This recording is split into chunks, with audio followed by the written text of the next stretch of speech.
Hello everyone, তো আমরা 31st ডিসেম্বরের দিন দিদিদের বাড়ি গিয়েছিলাম, কারণ ওদের বাড়ি কিছু ওকেশন আছে তার জন্য। তারপর গিয়ে মা এখানে দিদির বিয়ের অ্যালবামটা দেখতে বসে পড়লো, তা আমিও দেখছিলাম।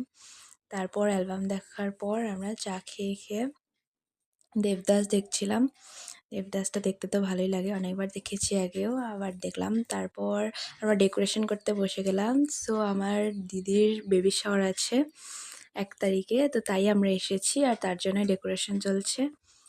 আর আজকে তো 31st ডিসেম্বরের দিনেও আমরা অনেক মজা করলাম, আগুন তাপালাম। তারপর সবাই মিলে অনেক মজা করলাম, ডান্স করলাম। তারপর আমরা চলে গেলাম খেতে।